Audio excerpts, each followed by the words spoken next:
اعوذ باللہ من الشیطان الرجیم بسم اللہ الرحمن الرحیم وبہ نستعین وهو خیر المعین ثم الصلاة والسلام علی اشرف الانبیاء والمرسلین وعلی آلہ الطیبین الطاہرین المعصومین رب اشرح لي صدری ویسر لي امری واحلل عقدۃ من لسانی یفقهوا قولی. معزز و مکرم سامعین و ناظرین گرامی قدر، السلام علیکم. جیسا کہ آپ کی خدمت میں پہلے بھی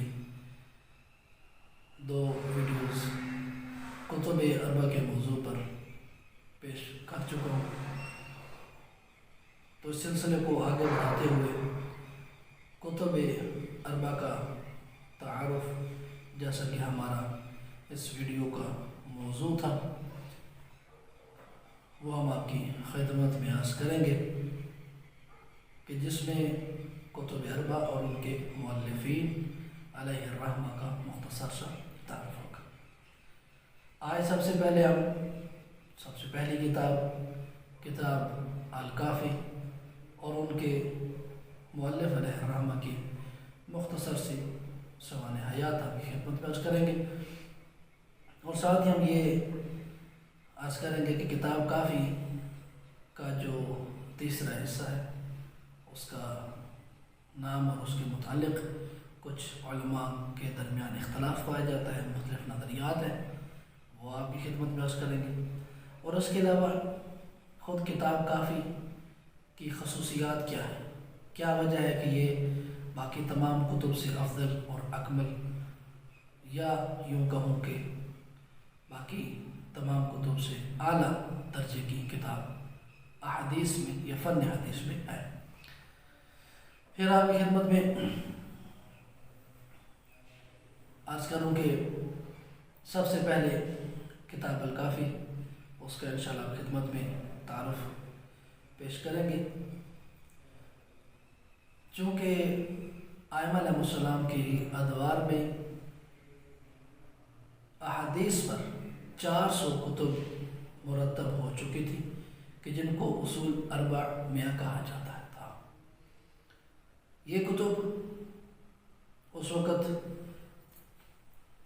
تمام صحابہ اکرام ائمہ علیہ السلام کے شاگردان نے ان کتابوں کو ترتیب دیا، لیکن ان کتابوں میں یہ فرق تھا کہ جو حدیث جس وقت ملی اس کو بس درج کر لیا، یہ خیال نہ کیا گیا کہ اس کے اپنے ہی باب میں درج کیا جائے.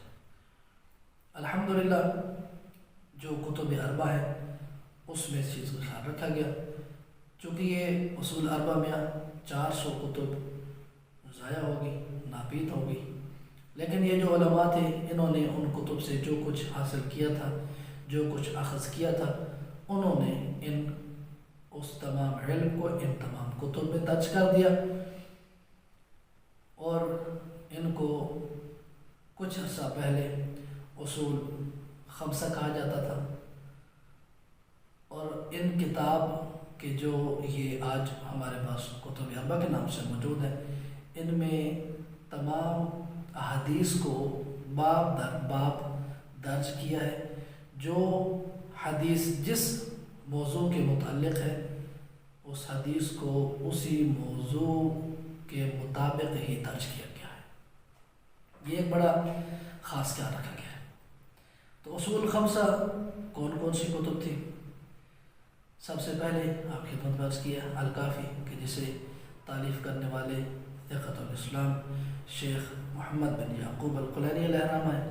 اور اس کے بعد دوسری کتاب من لا یحضرہ الفقیہ، کہ جس کے تالیف کرنے والے شیخ محمد بن علی بن حسین ابن بابویہ القمی المعروف بشیخ صدوق علیہ الرحمہ. اور تیسری کتاب بھی انہی بزرگوار کی ہے کہ جو مدینۃ العلم کے نام سے تاریخ میں درج ہے.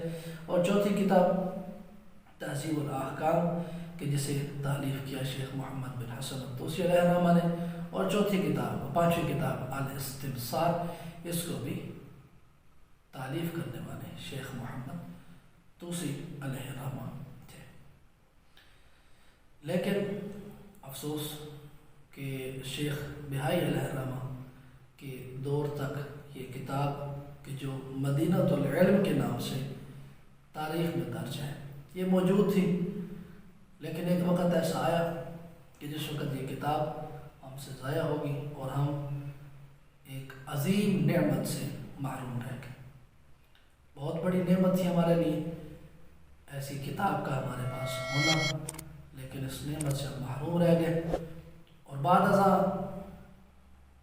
حضرت جناب علامہ مجلسی علیہ الرحمہ نے اس کتاب کو ڈھونڈنے میں بڑا پیسہ خرچ کیا، بہت وقت دیا، لیکن وہ کامیاب نہ ہو سکے اور وہ کتاب ضائع ہو گئی۔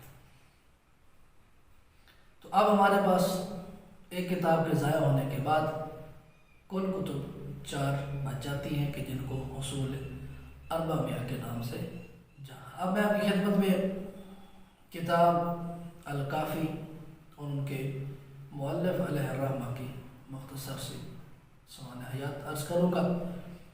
کتاب الکافی کو تالیف کرنے والے، جیسا کہ میں آپ کی خدمت میں عرض کیا ہے، شیخ محمد بن یعقوب الکلینی علیہ الرحمہ نے اپنے 20 سال کی محنت، 20 سال اس کتاب پر صرف کیے اور اس کتاب کو ہمارے لیے تالیف فرمایا۔ یہ کتاب 3 حصوں پر مشتمل ہے۔ ایک اصول کے نام سے جانا جاتا ہے، دوسرا حصہ فروع ہے اور تیسرا الروضہ ہے۔ کتاب جو پہلی ہے اصول، پہلی جو جلد ہے، اس میں جلدیں ہیں کہ جس ہر جلد میں 4 کتب موجود ہیں۔ جو پہلا حصہ ہے اس میں 4 کتب ہیں۔ سب سے پہلی کتاب العقل والجہل ہے، دوسری کتاب فضل العلم کہ جس میں علم کے متعلق، علم کی فضیلت کے متعلق تمام احادیث کو شیخ کلینی علیہ الرحمہ نے درج فرمایا۔ تیسری کتاب کتاب التوحید ہے اور چوتھی کتاب کتاب الحجہ ہے، جس میں معصومین علیہ السلام کے فضائل اور ان کے مختصر سی اور ان کے متعلق جتنے بھی روایات اور احادیث ہیں کہ جو ان کی حالات زندگی کے متعلق ہے، وہ فقہ الاسلام نے اس کتاب میں درج فرمایا۔ اسی کافی کی، اصول کافی کی جو دوسری جلد ہے، اس میں بھی 4 کتب ہیں۔ کتاب الکفر والایمان ہے، کتاب الدعاء ہے، کتاب فضل القرآن ہے اور کتاب البشرا ہے۔ یہ ساری کتب پہلا حصہ جسے ہم اصول کے نام سے جانتے ہیں اس میں موجود ہے۔ دوسرا حصہ فروع ہے۔ یہ اس حصے میں فروع دین کے متعلق جتنے بھی احادیث موجود ہیں ان تمام احادیث کو اکٹھا کر کے، مرتب کر کے جناب شیخ کلینی علیہ الرحمہ نے اس کتاب میں درج کر دی۔ اب جب شیخ فقہ الاسلام المسلمین اس فروع اور اصول کو تدوین کرنے کے بعد، ان کی احادیث کو ان کتب میں درج کرنے کے بعد، بہت سارا خزانہ احادیث باقی رہ گیا تھا کہ جو نہ تو اصول کے ساتھ مربوط تھا اور نہ ہی فروع کے ساتھ مربوط تھا کہ ان کو اصول میں درج کر دیا جائے یا ان کو فروع میں درج کر دیا جائے، اور وہ اتنی اہمیت کی حامل تھی کہ ان کو ضائع بھی نہیں کیا جا سکتا تھا۔ تو بہتر یہی سمجھا کہ ہم اس کو اصول کافی کے ہی آخر میں، کافی کے آخر میں ہی اس کو درج کر دیا جائے۔ تو اس کا نام شیخ کلینی علیہ الرحمہ نے الروضہ رکھا اور اس کو اصول کافی کے آخر میں درج فرما دیا۔ بہت بڑا ذخیرہ تھا، اگر درج نہ کرتے تو بہت سی احادیث ہمارے ہاتھ سے ضائع ہو جاتی۔ اب میں نے جیسا کہ آپ کی خدمت میں عرض کیا تھا کہ الروضہ کے متعلق علماء کے مختلف اقوال ہیں، نظریات ہیں۔ اس کے بابت علماء کے درمیان 2 نظریات پائے جاتے ہیں۔ پہلا یہ کہ آیا الروضہ خود شیخ کلینی علیہ الرحمہ نے خود تالیف کی ہے یا کسی اور نے اس کو احادیث کے اس باب کو تالیف کر کے اصول کافی کے آخر میں ضم کر دیا۔ شیخ محدث نوری علیہ الرحمہ نے اپنی کتاب مستدرک الوسائل میں یہ بیان فرمایا، جناب آیت اللہ قدوینی علیہ الرحمہ کا حوالہ دیتے ہوئے، کہ ان کا یہ نظریہ تھا کہ یہ کتاب حضرت علامہ ادریس حلی علیہ الرحمہ نے تالیف کی اور اس کو کافی کے آخر میں درج کر دی۔ دوسرا نظریہ کیا ہے؟ دوسرا نظریہ یہ ہے کہ نہیں، بلکہ خود ثقۃ الاسلام نے اس کتاب کو تالیف کیا، تالیف کرنے کے بعد کافی کے آخر میں درج کر دیا۔ دوسرے نظریے کی دلائل سننے کے بعد ہمیں یہ واضح ہو جاتا ہے کہ پہلا نظریہ قابل قبول نہیں۔ دلائل کیا ہے؟ چونکہ خود اس دور کے علماء جناب نجاشی علیہ الرحمہ اور شیخ طوسی علیہ الرحمہ نے صراحت کے ساتھ یہ بیان کیا کہ یہ کتاب خود شیخ گولانی علیہ الرحمہ کی ہے، انہوں نے تالیف کی اور کافی کے آخر میں ضم کر دی۔ واضح رہے کہ شیخ طوسی علیہ الرحمہ کے نواسے ہیں جناب علامہ ادریس حلی علیہ الرحمہ، تو جب خود بزرگوار شیخ طوسی علیہ الرحمہ کہ جو ان کے نانا جان ہیں، وہ یہ واضح کر کے بتا گئے، کہہ گئے کہ یہ کتاب شیخ گولانی علیہ الرحمہ کی ہے، تو بعد میں آنے والے علامہ حلی کی شیخ ادریس حلی کے متعلق منسوب کرنا یہ قطعی مناسب نہیں ہے۔ کیوں؟ چونکہ اگر اس دور میں یہ کتاب تھی تبھی تو نجاشی علیہ الرحمہ اور شیخ طوسی علیہ الرحمہ نے اس کی تصدیق کی۔ اگر کتاب اس وقت نہ ہوتی تو یہ بزرگوار تصدیق کیوں کرتے ہیں؟ کتاب کا ہونا اور ان کی تصدیق کرنا یہ قطعی دلیل ہے کہ یہ کتاب علامہ ادریس حلی نے نہیں لکھی، بلکہ خود شیخ گولانی علیہ الرحمہ نے تالیف فرمائی۔ اب میں آپ کی خدمت میں چند خصوصیات اس کتاب کی کہ جو بتا دینا ضروری ہیں، جس سے اس کی افادیت، اس کی افضلیت، اس کی اکملیت ہم پر واضح ہو جاتی۔ سب سے پہلی جو خصوصیت ہے اس کی یہ ہے کہ یہ کتاب خود حضرت صاحب العصر والزمان عجل اللہ تعالی فرج الشریف کی غیبت صغرا کے دور میں ہی تالیف کی گئی ہے،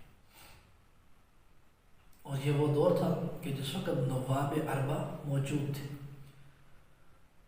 ہاں، یہ اس میں کوئی شک نہیں کہ یہ کہا جائے کہ یہ کتاب حضرت صاحب العصر کی خدمت میں پیش کی گئی ہو اور انہوں نے کہا ہو کہ کافی نشیعتنا، یہ ثابت نہیں ہے، لیکن ان کی طرف سے اس کی تردید اور نواب اربع کا روکنا ٹوکنا تاریخ میں کہیں بھی نقل نہیں ہے، تو ان کا یہ جو سکوت ہے یہ تائید و رضا کے لیے کافی ہے کہ جس سے اس کتاب کی افضلیت واضح ہو جاتی۔ دوسرا یہ کہ یہ کتاب پورے 20 سال کی تحقیق، تدقیق، توثیق و جستجو، تتبع، تفحص اور تلاش کے بعد اس کتاب کو تالیف کیا گیا ہے، اور ایک اس کتاب میں یہ خیال بھی رکھا گیا ہے کہ جہاں بھی حدیث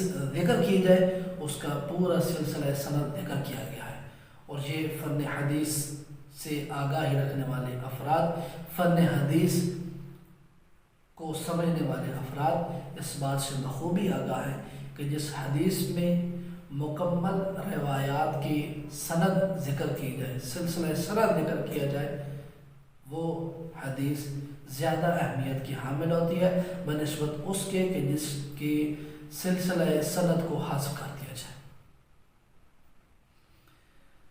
اس کے بعد جو اس کتاب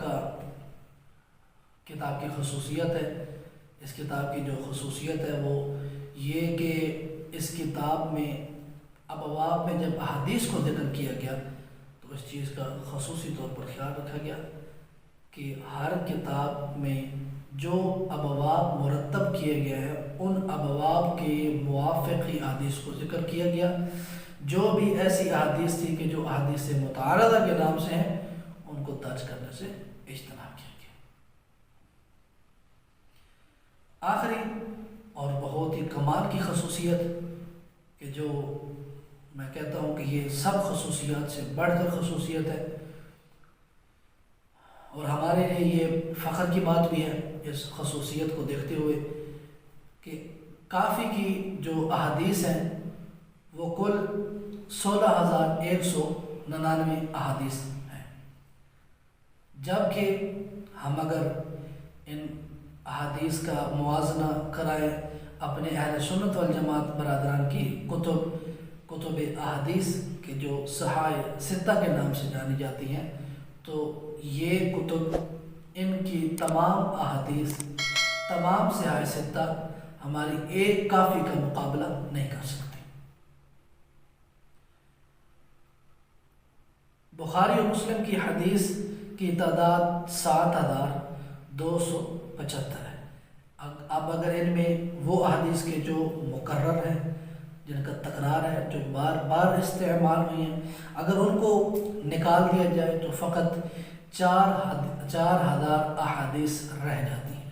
اور اگر ان تمام صحائح ستہ کی احادیث کو اکٹھا کیا جائے تو کل 9,483 احادیث بچ جاتی ہیں کہ جو ہماری کافی کے جس کی احادیث 16,199 ہے اس کا مقابلہ نہیں کر سکتے.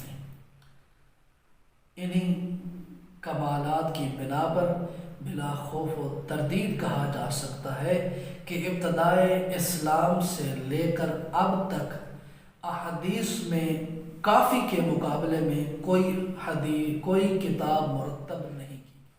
اب آپ کی خدمت میں جناب شیخ کلینی علیہ الرحمہ کہ جو اس کا کتاب کے مؤلف ہیں ان کا مختصر سا ان کی سوانح حیات اور حالات زندگی آپ کی خدمت میں عرض کر دوں. آپ کے اسم گرامی محمد تھا، کنیت ابو جعفر اور مشہور لقب ثقۃ الاسلام. آپ کی ولادت تقریباً 255 ہجری، اس میں اگرچہ اختلاف پایا جاتا ہے تقریباً، اس لیے میں آپ کی خدمت میں عرض کر رہا ہوں 255 ہجری میں.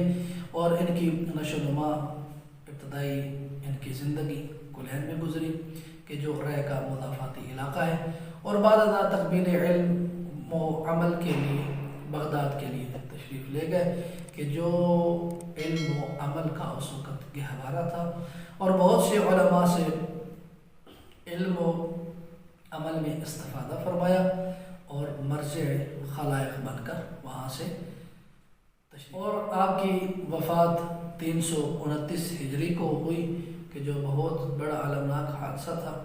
اور آپ کا مدفن آپ کی قبر مبارک بغداد کے مشرقی طرف ہے کہ جو ابھی بازار کا حصہ بن چکا ہے.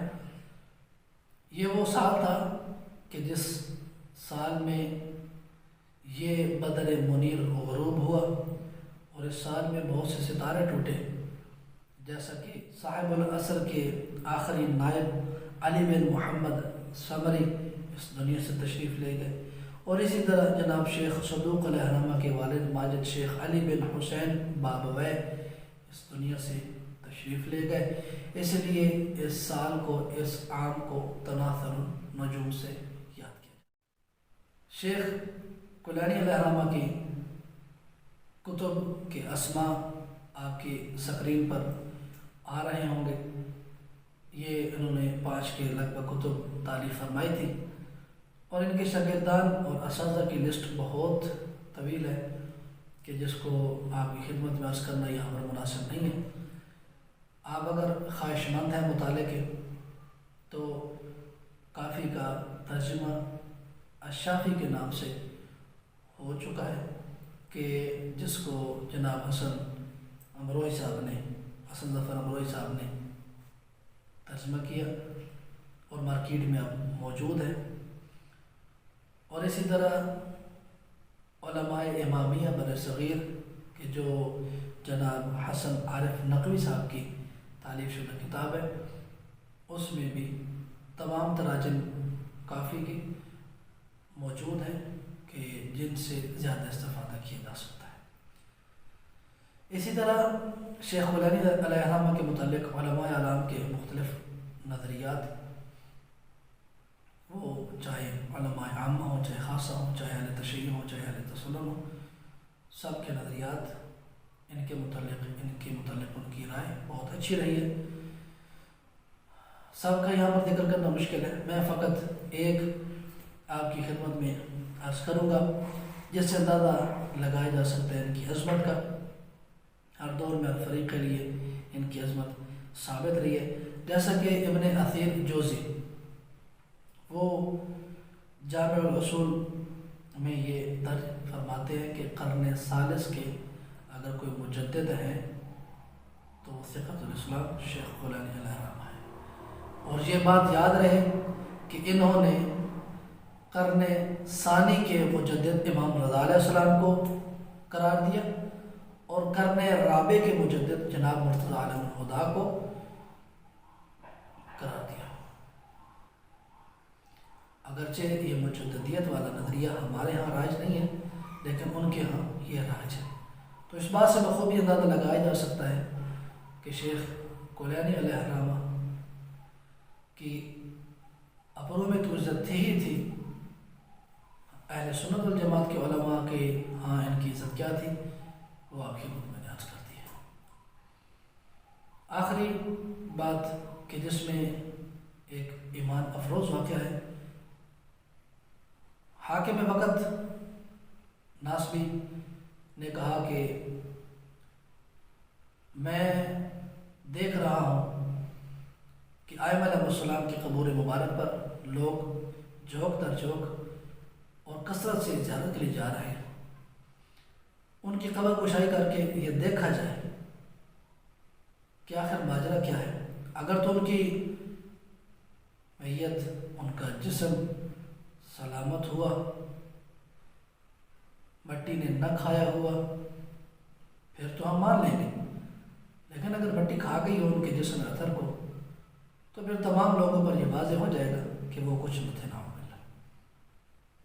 یہ اس نے سوچا ہی تھا کہ اس کے مشیر وزیر یا کسی نے کہا کہ نجف جانے کی کیا ضرورت ہے، مشہد جانے کی کیا ضرورت ہے، یہیں پر آپ آزما لیں۔